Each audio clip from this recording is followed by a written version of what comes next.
Hello दोस्तों, आप सभी का हमारे यूट्यूब चैनल सरकारी डेली न्यूज़ 24/7 में हार्दिक स्वागत है।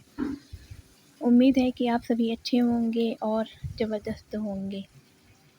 तो आप लोगों को पता है कि आज 5 डे है और मैं 5वां मॉडल पेपर कराने जा रही हूँ। तो सभी भाई बहन वीडियो पूरा ज़रूर देखें और अपने दोस्तों भाई बहनों को शेयर करें जो यूपी पुलिस कांस्टेबल की तैयारी कर रहे हैं। और आप लोगों को पता है कि इस बार 32,679 पद आए हैं और 2 घंटे का पेपर होगा। इनमें से 150 क्वेश्चंस होंगे, जिसमें 37 हिंदी के, 38 जीके जीएस और 25 करीब मैथ होता है और 40 प्लस रीजनिंग होते हैं। तो और 300 नंबर का क्वेश्चन है। और इस बार आप लोगों को पता है कि नेगेटिव मार्किंग भी हटा दी गई है। तो इसी के साथ हम स्टार्ट करते हैं वीडियो। तो आप लोग चैनल को सब्सक्राइब ज़रूर करिए और सभी को वीडियो शेयर करें, लाइक कमेंट करें और जिसको पीडीएफ चाहिए वो कमेंट करें पीडीएफ। तो इसी के साथ मैं पहला क्वेश्चन हिंदी है इसमें, और ये मैंने यूपी पुलिस कांस्टेबल के मॉडल पेपर एग्जामपुर से मंगवाए थे। तो जो लोग नहीं ले पा रहे हैं उनके लिए वीडियो बहुत ही बेहतर होगा और वो ये देखेंगे। और आप लोग कमेंट में बताना बिल्कुल ना भूलें कि आपको वीडियो कैसा लगा। तो इसी के साथ पहला क्वेश्चन दिया गया है, काव्यात्मक की संकल्पनात्मक अनुभूति है, यह उक्ति किस रचनाकार की है? तो यह उक्ति जयशंकर प्रसाद की है। ठीक है। और दूसरा क्वेश्चन में दिया गया है, कथा सरित सागर उपन्यास के लिए किन्हें व्यास सम्मान प्राप्त हुआ है? तो कथा सरित सागर उपन्यास के लिए किसको मिला है? तो ये मैं चंद्रकांता को इसके लिए पुरस्कार मिला है। व्यास सम्मान पुरस्कार से सम्मानित की गई थी कथा सरित सागर। इसी के साथ तीसरा क्वेश्चन, अज्ञेय जी को किस कृति पर भारतीय ज्ञानपीठ पुरस्कार मिला है? तो ये कितनी नावों में कितनी पार पे इन्हें भारतीय ज्ञानपीठ पुरस्कार मिला है। चौथा, नाक का बाल होना मुहावरे का अर्थ क्या है? अधिक प्रिय होना। और थोथा चना बाजे घना, इसका क्या है? लोकोक्ति है और इसका अर्थ हो जाएगा अल्प बुद्धि वाला अधिक डींग मारता है। मतलब जिसके पास बुद्धि कम होती है वो ज़्यादा ही डींग मारता है, बातें फेंकता है। 6 नंबर में 16 मात्राओं वाला छंद किसे चौपाई को कहते हैं? 7 में इसमें विकारी शब्द का उदाहरण कौन सा है? आपको पता है कि विकारी शब्द संज्ञा, सर्वनाम, क्रिया, विशेषण ये 4 होते हैं। तो इनमें से लड़का एक संज्ञा है, तो ये हो जाएगा विकारी शब्द।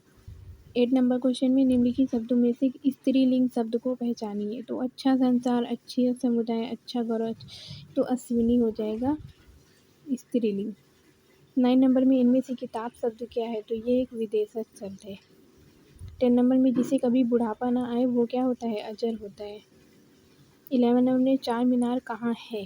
तो ये प्रश्न पूछ रहा है, किस प्रकार का वाक्य है? तो प्रश्नवाचक वाक्य है।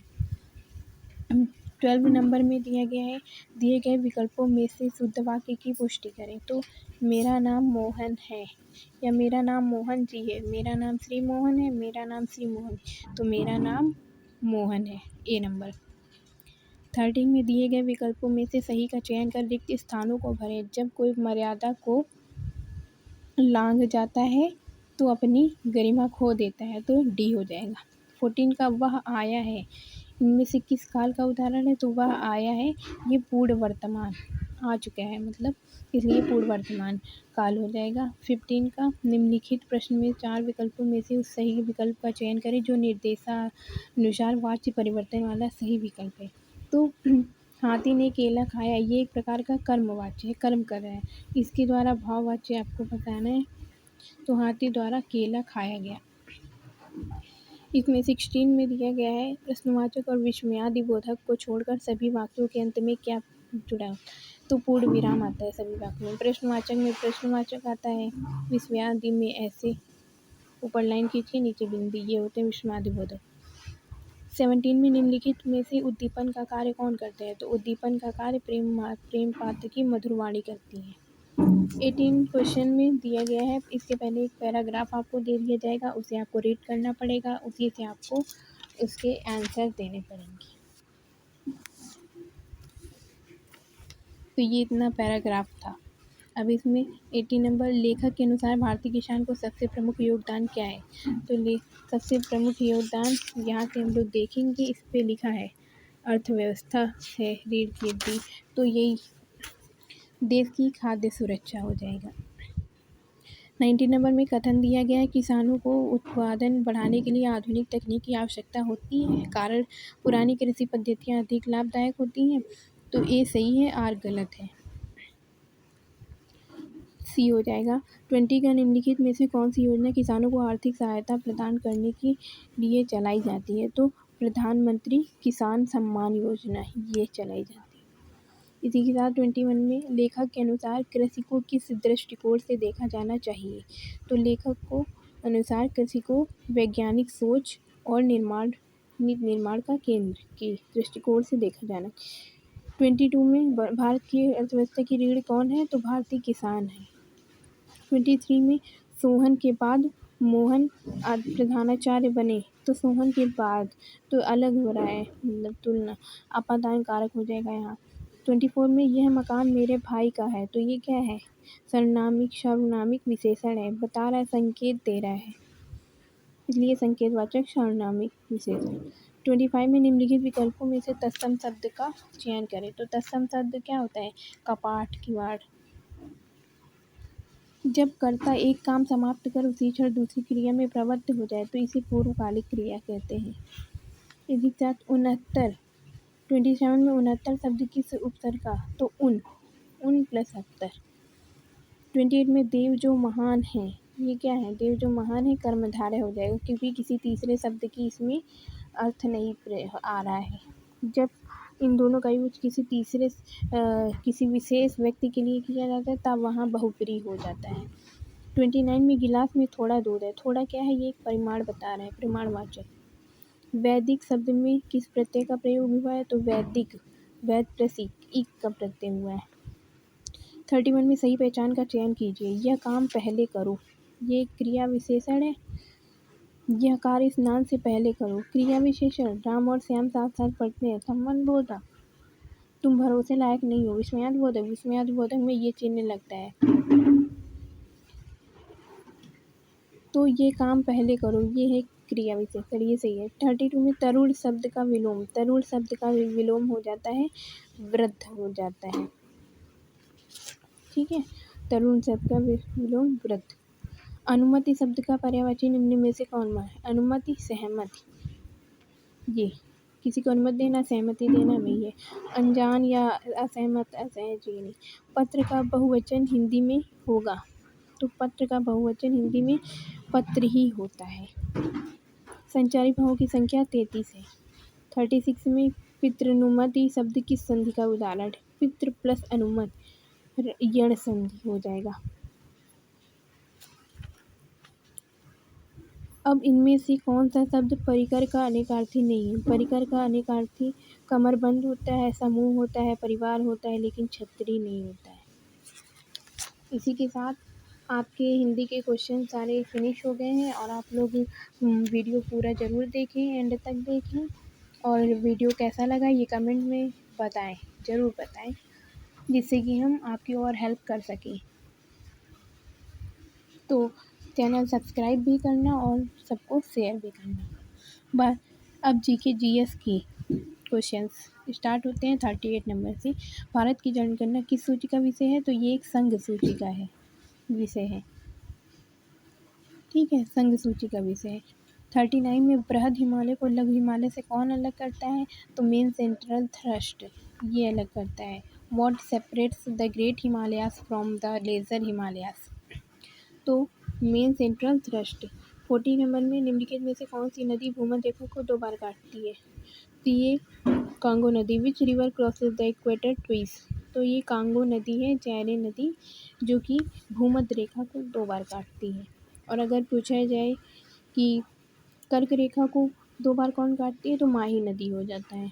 41 में भारत में जीएसटी विधेयक पहली बार किस संविधान संशोधन विधेयक के रूप में पेश किया गया था? तो 122वां संविधान विधेयक था।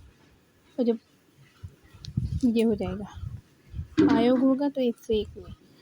2042 में राष्ट्रीय हरित न्यायाधिकरण की स्थापना कब की गई थी? When was the national green tribunal establish? तो 18 अक्टूबर 2010 में की गई थी। 43 में विश्व व्यापार संगठन की स्थापना 1995 में किस उद्देश्य से की गई थी? What was the purpose of establishing the World Trade Organization in 1975? तो इसका आंसर हो जाएगा दुनिया के देशों के बीच नियम आधारित व मुक्त व्यापार को बढ़ावा देने के लिए। ये इसका मुख्य उद्देश्य था। आगे क्वेश्चन 44 में भारतीय संविधान की किस अनुसूची में पुलिस को राज्य विषय के रूप में रखा गया है? तो पुलिस को राज्य विषय 7वीं अनुसूची में रखा गया। 45 में धन या संसाधन चुराने के लिए सिस्टम में किए गए छोटे व वृद्धिशील परिवर्तनों को क्या कहते हैं? तो इसको सलामी हमला कहते हैं। Small and incremental changes made in a system to steal money or resources are called. 46 में भारत में प्रतिबंधित बीकेआई का पूर्ण रूप क्या है? What is the full form of the band organization BKI in India? तो ये बब्बर खालसा इंटरनेशनल। ठीक है, बी से बब्बर खालसा इंटरनेशनल।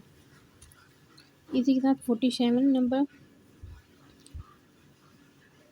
संयुक्त राष्ट्र की सबसे नई न्यूएस्ट कोर मानवाधिकार संधि कौन सी है? Which is the newest core human rights treaty of the UN?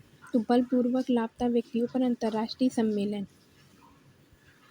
48 में आरएनए में थाइमिन के स्थान में कौन सा नाइट्रोजन क्षार पाया जाता है? तो यूरेसिल पाया जाता है।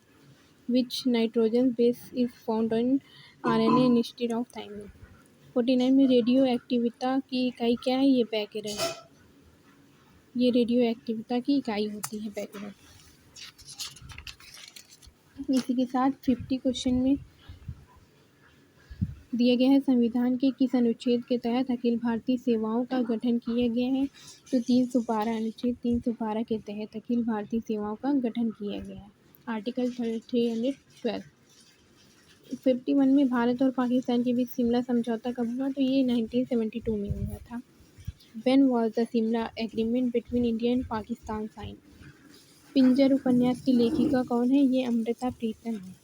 पिंजर, आपको ये याद करना है, पी से पिंजर, प्र से प्रीतम, अमृता प्रीतम।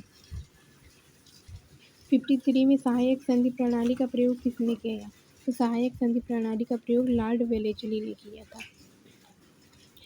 54 में महावीर स्वामी को कैवल्य ज्ञान की प्राप्ति किस नदी के तट पर हुई थी? तो रिजु पालिका के तट पर हुई थी महावीर स्वामी को।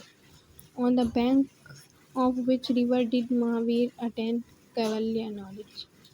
55 में मध्यकालीन भारत की प्रथम महिला शासिका कौन थी? Who was the first female ruler of medieval India? तो रजिया सुल्तान थी। 56 में नेक्स्ट जीएसटी प्रणाली का संचालन मुख्यतः किस संस्था द्वारा किया जाता है? तो विच institution mainly operates the next GST system? तो सीबीआईसी के द्वारा। 57 में उत्तर प्रदेश में प्राथमिक स्कूलों में नामांकन वृद्धि हेतु मिड डे मील योजना कब शुरू की गई? तो ये 1995 में शुरू की गई। इसी के साथ आप लोग पूरा वीडियो ज़रूर देखें और लाइक कमेंट शेयर करें और सब्सक्राइब भी करें और वीडियो कैसा लगा ये ज़रूर बताएं। 58 में दूसरी शताब्दी ईसा पूर्व के ओडिसी नृत्य पुरूप के पुरातात्विक साक्ष्य किन गुफाओं में पाए गए हैं? तो ये उदयगिरी एवं खंडगिरी भुवनेश्वर में पाए गए हैं। 59 में अफ्रीकी संघ का मुख्यालय कहाँ स्थित है? Where is the headquarter of the African Union located? तो ये अदीस अबाबा इथोपिया में। 60 का सऊदी अरब की राजधानी क्या है? तो रियाद सऊदी अरब की राजधानी है। What is the capital Saudi Arab? 61 केंद्रीय उत्पाद शुल्क दिवस किस दिन मनाया जाता है? ये 24 फरवरी को मनाया जाता है। Central excise day is celebrated on which day? 24 फरवरी। 62 में 1939 में हेलीकॉप्टर का आविष्कार किस रूसी वैज्ञानिक ने किया था? तो इगोर सिकोरस्की ने किया था। Igor Sikorski. 63 में कृष्ण देवराय द्वारा रचित अमुक्त माल्यदा किस भाषा में स्थित है? तो ये तेलुगु भाषा में है। कृष्ण देवराय द्वारा अमुक्त माल्यदा तेलुगु है।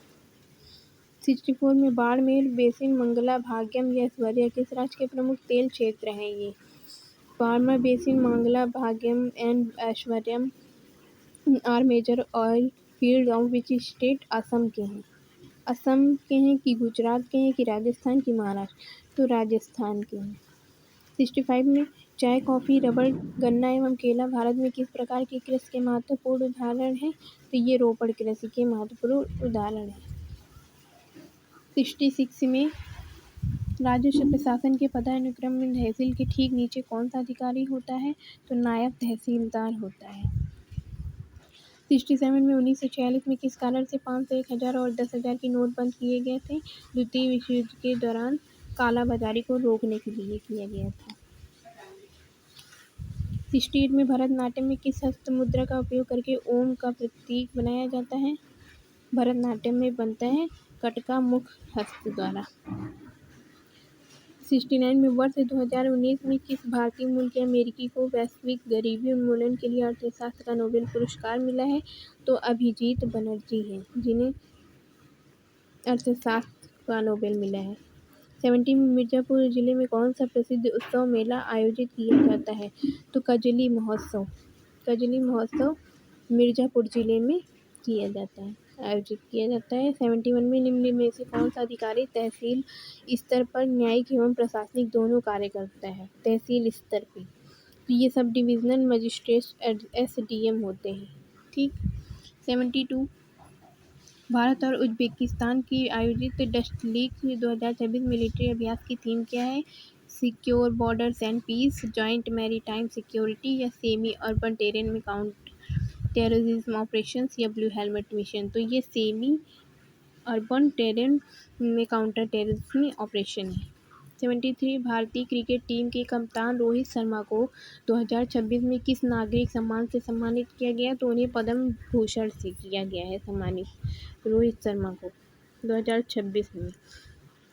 74 में दिया गया है उत्तर प्रदेश का पहला फार्मा पार्क किस क्षेत्र में विकसित किया जा रहा है? तो ये बुंदेलखंड क्षेत्र में किया जा रहा है। In which region is the first pharma park of UP being developed?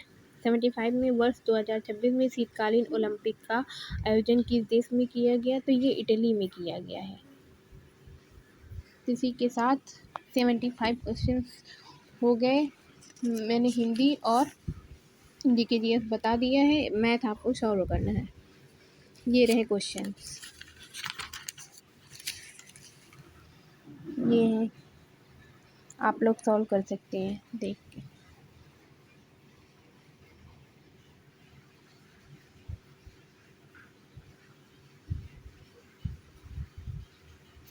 इसी तरह वीडियो देखते रहिए, और आपने और मॉडल पेपर नहीं देखा है तो उसके वीडियो चैनल में अपलोड कर दिए गए हैं, आप उन्हें देख सकते हैं।